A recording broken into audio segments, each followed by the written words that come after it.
MIDCच्या माध्यमातून पूर्ण मानलेलं आहे।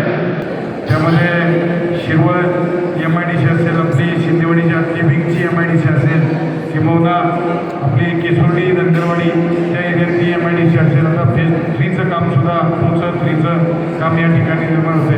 असंख्य छोट्या मोठ्या कंपन्या या माध्यमातून या ठिकाणी आलेल्या आहेत आणि त्या कंपन्यांच्या माध्यमातून मग जे मोठ्या कंपन्या असतात की ज्या कंपनीमध्ये मग गोदरेज असेल, रेडर असेल, त्या माध्यमातून विप्रो असेल, एशियन पेंट असेल,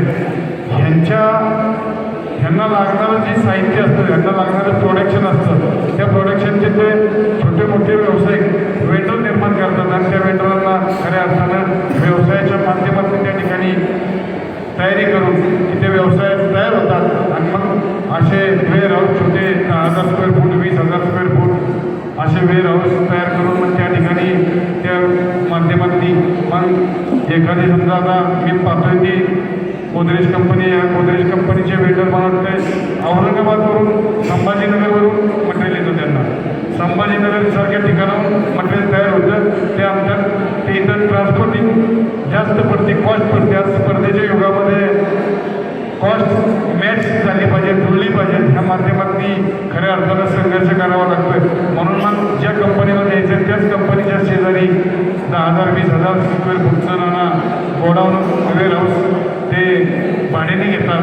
भाड्याने घेतल्यानंतर त्याच ठिकाणी आपलं प्रोडक्शन तयार करतात आणि त्या लागणाऱ्या कंपनीला याच ठिकाणी बिगर ट्रान्सपोर्टचं स्वतः पोच करायचं काम होतं। म्हणून खऱ्या अर्थानं आपल्या लोकांना आता व्यवसायाची वाव या माध्यमातून मिळलेली आहे। कुटुंबियांचं आरोग्य चांगलं राहावं अशा पद्धतीची प्रार्थना मी परमेश्वर चरणी करतो। खरं तर आता खंडाळा तालुका आपला बदलायला लागला।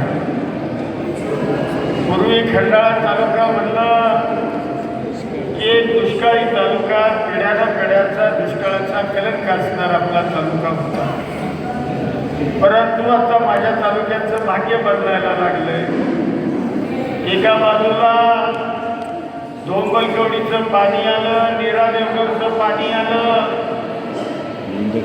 आणि शेतकऱ्यांच्या शिवारामध्ये आता पाणी खळाळलं।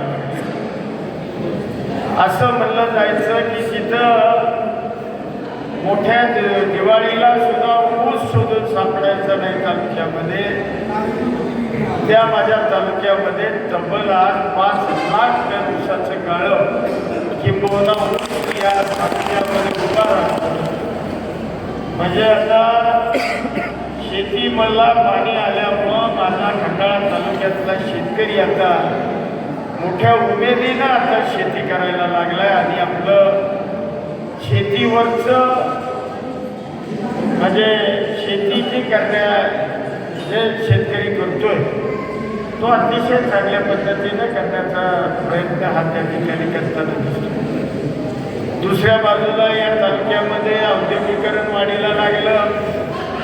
मुळामध्ये खंडाळा तालुक्यामध्ये पहिली इंडस्ट्री ही विंग आणि शिंदेवाडीच्या परिसरामध्ये सुरू झाली की संतोषनं ज्याचा उल्लेख केला की 93 साली